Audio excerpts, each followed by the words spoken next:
قل يا أهل الكتاب تعالوا إلى كلمة سواء بيننا وبينكم ألا نعبد إلا الله ولا نشرك به شيئا ولا يتخذ بعضنا بعضا أربابا من دون الله فإن تولوا فقولوا اشهدوا بأننا مسلمون۔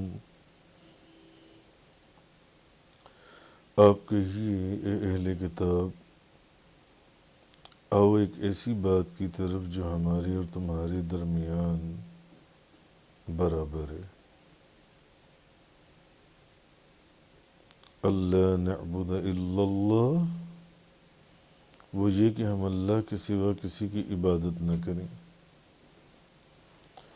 ولا نشرک بہ شیئا، اور ہم اس کے ساتھ کسی کو بالکل شریک نہ کریں، ولا يتخذ بعضنا بعضا اربابا من دون اللہ، اور ہم میں سے کوئی اللہ کو چھوڑ کر کسی دوسرے کو رب نہ بنائے۔ فَإِن تَوَلَّوْا، پھر اگر وہ اعراض کریں،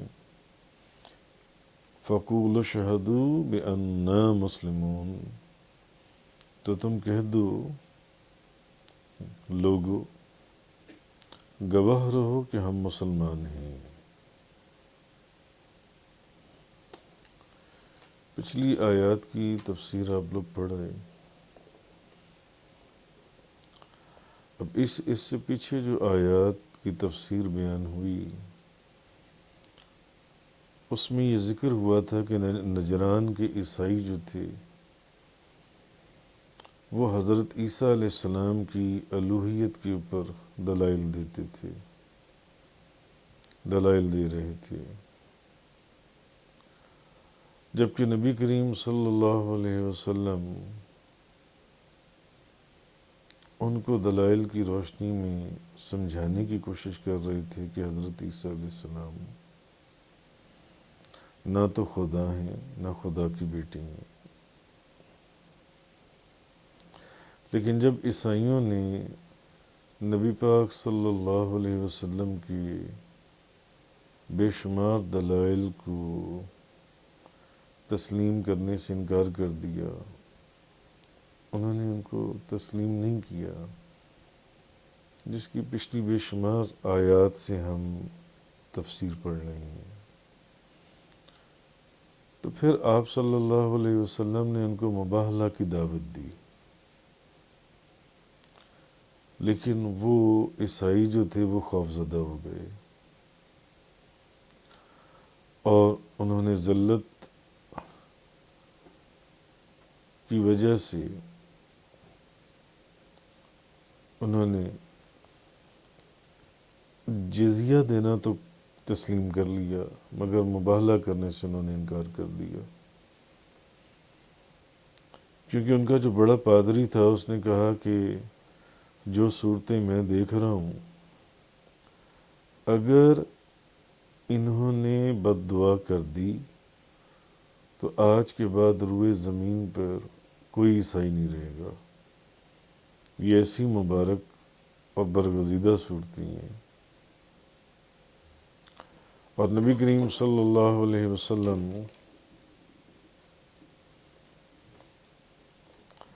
آپ صلی اللہ علیہ وسلم نے بھی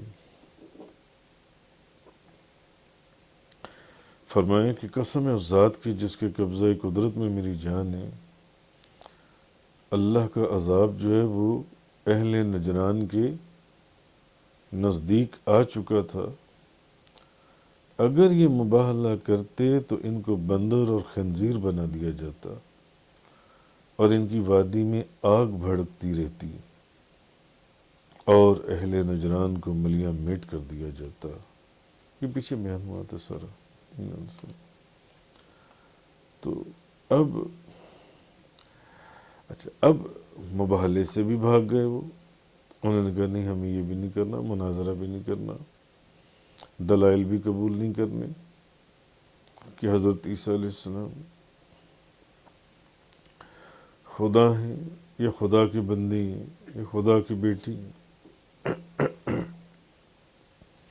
اب نبی پاک صلی اللہ علیہ وسلم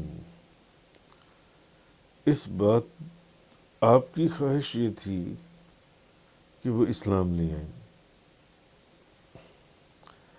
اور ایمان لے آئیں اور اسلام کو قبول کر لیں۔ آپ کی مسلسل خواہش یہ تھی نبی پاک صلی اللہ علیہ وسلم۔ تو اب اللہ تعالیٰ نے ایک اور طریقہ ان کے سامنے ایسا رکھا کہ اللہ پاک نے فرمایا کہ اب آپ ان کو دعوت اسلام اس طریقے سے پیش کیجیے۔ وہ تو سارے طریقے آزما لیے، دیکھ لیے، کر لیے، دعوت دے دی، مگر وہ نہیں مانتے تھے۔ اور یہ ایک ایسا طریقہ ہے کہ جو ہر عقل سلیم رکھنے والا شخص اس کے نزدیک یہ قابل قبول ہے۔ کوئی بھی ایسا شخص جو عقل رکھتا ہے وہ اس کو قبول کرے گا، اور وہ یہ ہے کہ آپ ان سے یہ کہیں کہ اے اہل کتاب آؤ، قل یا اہل الکتاب، اے اہل کتاب آؤ، کدھر؟ تعالوا الی کلمۃ سواء بیننا و بینکم الا نعبد الا اللہ ولا نشرک بہ شیئا ولا يتخذ بعضنا بعضا اربابا من دون اللہ فَإِن تَوَلَّوْا فَقُولُوا اشْهَدُوا بِأَنَّا مُسْلِمُونَ۔ اب یہ مناظرے کے ذریعے بھی نہیں مانتے، مباہلے کے ذریعے بھی نہیں مانتے۔ محبوب آپ نے ان کو بے شمار اور دلائل بھی دے دیے، حضرت عیسیٰ علیہ السلام کے خدا کے بندہ ہونے کے اوپر، کہ وہ خدا کے بندے ہیں، نہ خدا ہیں نہ خدا کی بیٹی ہیں۔ تو محبوب اب آپ یہ کیجئے، اب ایک اور طریقہ ہے کہ جو کوئی بھی ان طریقوں سے تو یہ سب بھاگ گئے، تو اب ایک ایسا طریقہ ہے کہ عقل سلیم رکھنے والا بندہ جو ان سے ہے وہ اس بات کی طرف آئے گا اور وہ مانے گا اس بات کو۔ آپ ان سے کہیں گے اے اہل کتاب آؤ، ہم اور تم ایسی چیز کو مان لیں جو ہم دونوں کے درمیان میں متفقن علیہ ہے۔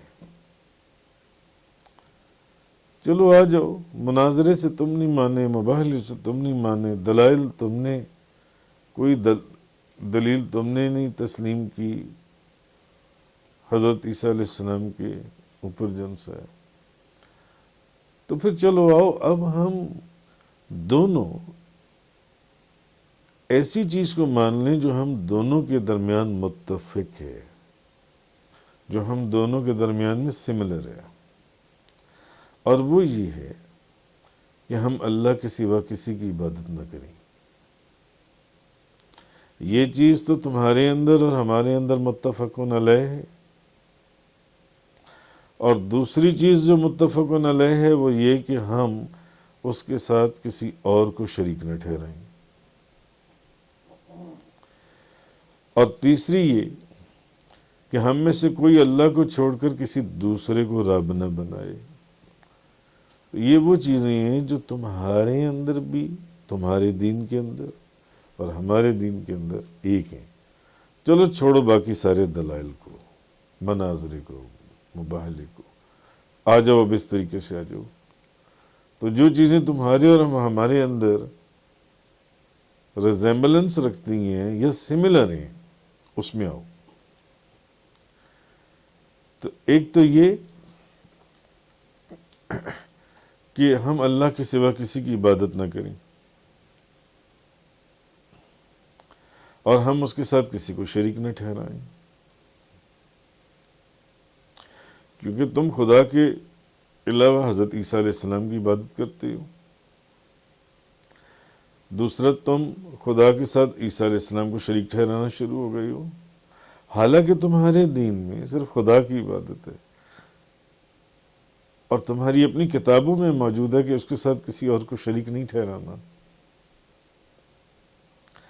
اور تیسرا یہ کہ تمہارے اور ہمارے اندر ایک چیز اور سملر ہے، وہ یہ کہ ہم اللہ کو چھوڑ کر کسی دوسرے کو رب نہ بنائیں۔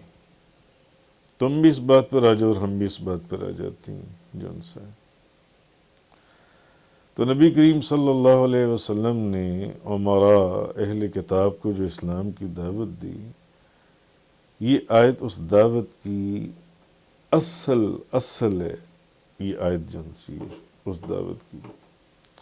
جو اہل کتاب کے امراء تھے، ان کو بادشاہ تھے، ان کو بڑے بڑے جو لوگ، مثلا نبی پاک صلی اللہ علیہ وسلم نے ہرقل کو جو اسلام کی دعوت دی، تو آپ نے اپنے مکتوب میں یہ والی آیت لکھی، اپنے مکتوب کے اندر یہ آیت لکھی نبی پاک صلی اللہ علیہ وسلم نے۔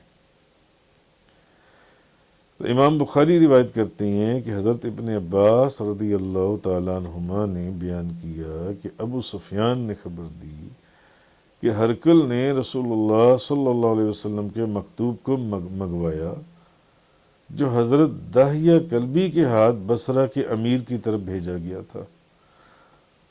حضور نے ایک خط کدھر بھیجا تھا؟ بصرہ کے امیر کو حضرت داہیہ کلبی کے ہاتھ ایک خط بھیجا تھا۔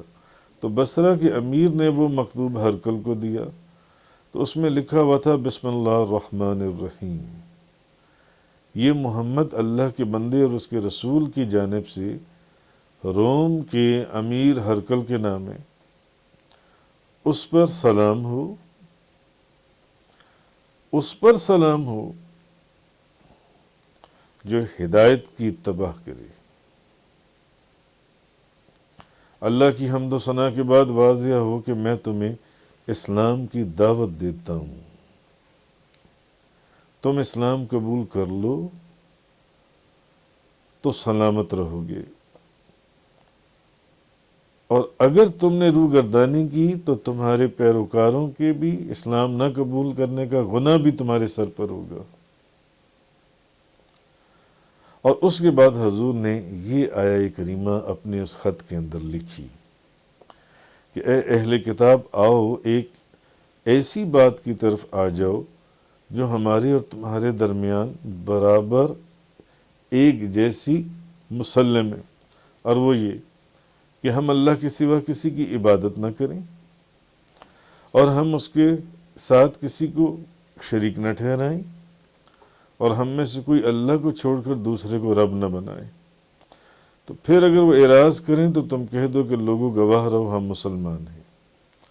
تو نبی کریم صلی اللہ علیہ وسلم نے یہ جو آیہ کریمہ ہے، جو سورہ آل عمران کی آیت نمبر 64 ہے، یہ جو بڑے بڑے اہل کتاب کے لوگوں کو جو خط لکھے، ان کو اس کے اندر نبی پاک صلی اللہ علیہ وسلم نے اس آیت کو بھی لکھا کہ چلو جب تم نہ مناظرے سے مانتے ہو، نہ مباہلے سے مانتے ہو،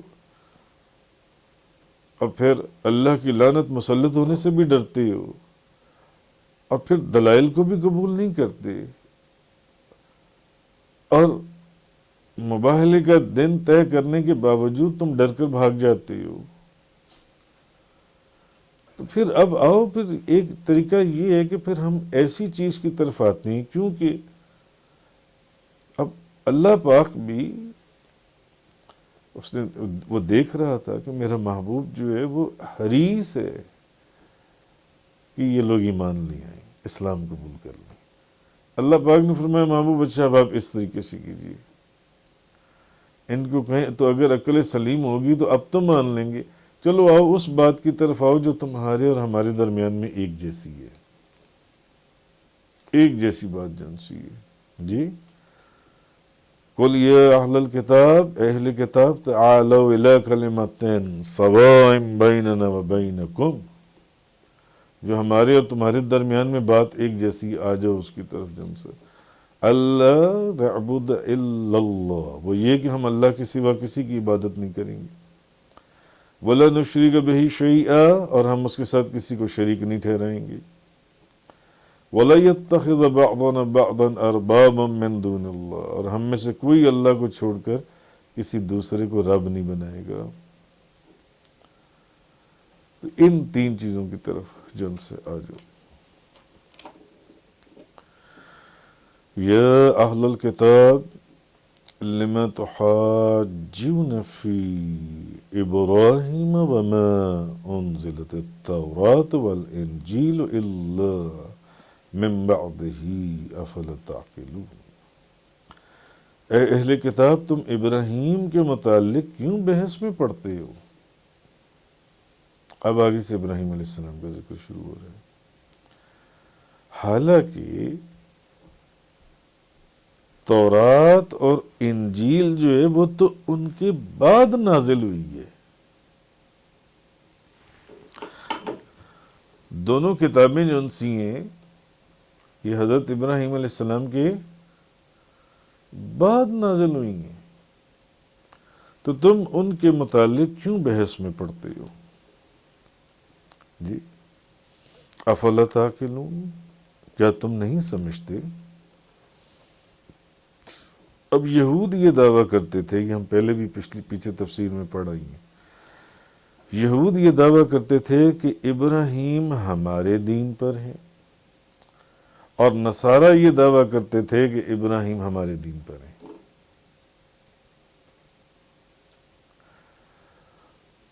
وہ کہتے تھے کہ ابراہیم علیہ السلام یہود میں سے ہیں، وہ کہتے تھے ابراہیم علیہ السلام نصارہ میں سے ہیں. یہود کہتے تھے کہ ابراہیم علیہ السلام ہمارے دین پر ہیں، اور نصارہ کیا کہتے تھے کہ ابراہیم علیہ السلام ہمارے دین پر ہیں. اب اللہ پاک نے یہاں پر یہ فرمایا یا اہل الکتاب، اے اہل کتاب، لما تحاجون فی ابراہیم، ابراہیم علیہ السلام کے متعلق کیوں بحث میں پڑے ہوئے ہو، کیوں پڑھتے ہو بحث میں؟ وما انزلت التوراۃ والانجیل الا من بعدہ، حالانکہ تورات اور انجیل ان کے بعد نازل ہوئی ہے. تو جب وہ یہ کتابیں ہی ان کے بعد نازل ہو رہی ہیں تو وہ کیسے یہود میں سے یا نصارہ میں سے ہو سکتی ہیں؟ وہ تو مواحد تھے.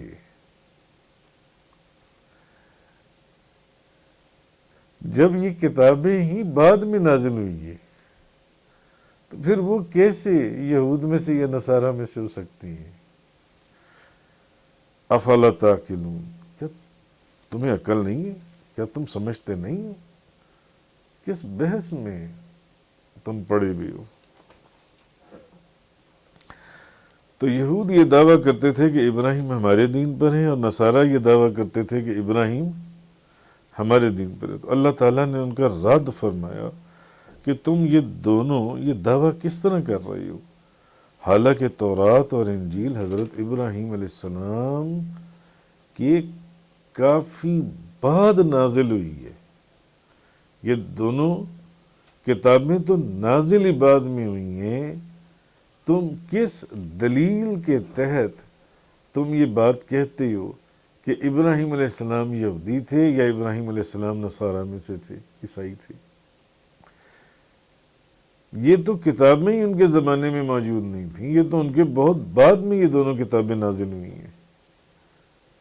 کیا دلیل ہے تمہارے پاس؟ سب سے بڑی تو دلیل یہ ہے کہ جب یہ کتابیں ہی ان کے دور میں موجود نہیں تھیں تو تم کیسے کہہ سکتے ہو کہ یہ اہل کتاب میں سے یا اہل کتاب میں سے تھے، یہود میں سے تھے یا نصارہ میں سے تھے؟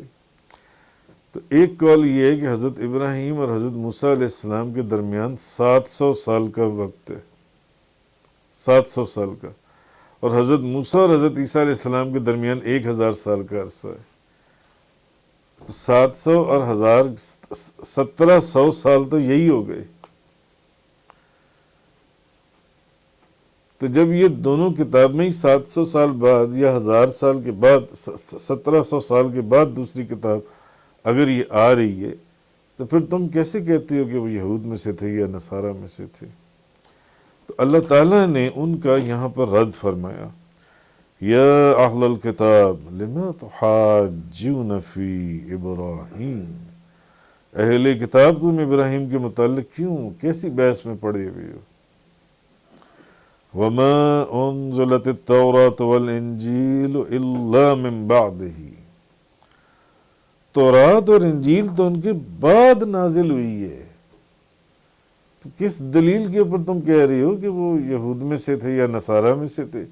کیونکہ ابراہیم علیہ السلام کا یہ دونوں بڑا احترام کرتے تھے، تو یہود کہتے تھے کہ نہیں ابراہیم علیہ السلام یہود میں سے اور عیسائی کہتے تھے کہ وہ نصارہ میں سے ابراہیم علیہ السلام، تو اللہ تعالیٰ نے دونوں کا رد فرما دیا۔ میں کیسے کہتی ہوں، جبکہ یہ دونوں کتابیں تو ان کے دور میں ان کا وجود ہی نہیں تھا، یہ تو نازلی بعد میں ہوئی ہیں یہ دونوں کتابیں جو ایسی ہیں، تو یہود بھی غلط کہہ رہے ہیں اور نصارہ بھی غلط کہہ رہے ہیں، ایسا نہیں ہے۔ پھر یہ دوسری دلیل یہ ہے کہ حضرت ابراہیم علیہ السلام یہود کے دین پر کس طرح ہو سکتے ہیں، جبکہ ابراہیم علیہ السلام میں نے پہلے عرض کیا مواحد تھے، اور یہود جو ہیں یہ حضرت عزیر کی عبادت کرتے تھے، یہود جو ہیں یہ حضرت عزیر کی عبادت کرتے ہیں، اور عیسائیوں کے دین پر وہ کس طرح ہو سکتے ہیں جبکہ وہ مواحد تھے، کیونکہ عیسائی جو ہیں یہ حضرت عیسیٰ علیہ السلام کی عبادت کرتے ہیں، یہودی حضرت عزیر کی عبادت کرتے ہیں اور عیسائی حضرت عیسیٰ علیہ السلام کی عبادت کرتے ہیں۔ اچھا، پھر یہ کہ یہود جو ہیں یہ صرف چند دن عذاب کے قائل ہیں، یا پیچھے تفسیر میں پڑھ آئی ہیں تفصیل سے جن سے، یہود جو ہیں وہ چند دن عذاب کے قائل ہیں کہ بس چونکہ ہم اللہ کے یا تو بہت پیارے ہیں یا ہم اللہ کے بیٹے ہیں، تو ہمیں جون سا ہے عذاب ہوگا مگر چند دن کے لیے ہوگا، بس ختم، اس کے بعد عذاب نہیں ہوگا۔ اور نصارہ جو ہیں، جو عیسائی ہیں، کرسچنز، ان کا کہنا یہ ہے کہ حضرت عیسیٰ علیہ السلام نے جو سارا واقعہ ہوا سولی والا، انہوں نے نصارہ کی طرف سے ایک کفارہ ادا کر دیا، تو ہمیں تو عذاب ہونا ہی نہیں ہے۔ یہود تو پھر مان لیتے تھے چلو ہمیں عذاب تھوڑے دنوں کے لیے، چند دنوں کے لیے، پھر ہمیں دوزخ میں سے باہر نکال دیا جائے گا جنت۔ ان کے بھی کئی فرقے تھے، کچھ کہتے تھے اتنے دن کے لیے، کچھ کہتے تھے 40 دن کے لیے، کچھ کہتے تھے 7 دن کے لیے، کچھ چند ہفتوں کے لیے، اس کے بعد ہمیں جنت میں داخل کر دیا جائے گا۔ مگر ان میں بھی ایک فرقہ ایسا تھا وہ کہتا تھا نہیں عذاب نہیں ہوگا۔ لیکن عیسائی جو ہیں یہ تو سرے سے عذاب کے قائل ہی نہیں ہیں، یہ کہتے ہیں نہیں ہمیں تو عذاب ہونا ہی نہیں ہے، کیونکہ ہمارا کفارہ جو ہے وہ حضرت عیسیٰ علیہ السلام نے ادا کر دی ہے، ہم تو ہیں ہی جنتی، ہم نے تو جانا ہی سیدھا جنت کے اندر ہے جی۔ اچھا، اور پھر ایک زبردست اور دلیل یہ ہے کہ ابراہیم علیہ السلام اگر خود کو اپنے آپ کو مسلم فرما دیں تو پھر تم کون ہو ان کو کہنے والے یہود میں سے یا نصارہ میں سے، کہ وہ یہود میں سے ہیں یا نصارہ میں سے ہیں؟ کیونکہ حضرت ابراہیم علیہ السلام دعا کرتے ہیں، قرآن کریم سورۃ البقرہ کے اندر ہے، ربنا وجعلنا مسلمین لک ومن ذریتنا امۃ مسلمۃ لک، اے ہمارے رب ہم دونوں کو اپنے لیے مسلمان رکھ اور ہماری اولاد میں سے ایک امت کو مسلمان رکھ۔ جنہوں نے خود اپنے آپ کو مسلم کہہ دیا، مسلمان کہہ دیا، وہ یہود اور نصارہ میں سے کیسے ہو سکتے ہیں؟ ملت ابیکم ابراہیم هو سماکم المسلمین من قبل وفی ھذا، تمہارے باپ ابراہیم کا دین، اس نے تمہارا نام پہلی کتابوں میں اور اس قرآن میں اللہ نے مسلمان رکھا۔ اس لیے یہ اس مختصر سی آیت میں بے شمار دلائل تھے جو اللہ تعالیٰ نے ان کو دیے کہ یا اہل الکتاب لما تحاجون فی ابراہیم وما انزلت التوراۃ والانجیل الا من بعدہ افلا تعقلون۔ صدق۔ تفسیر قرآن کا یہ لیکچر انگلش میں سننے کے لیے براہ کرم ڈسکرپشن میں موجود لنک پر کلک کریں۔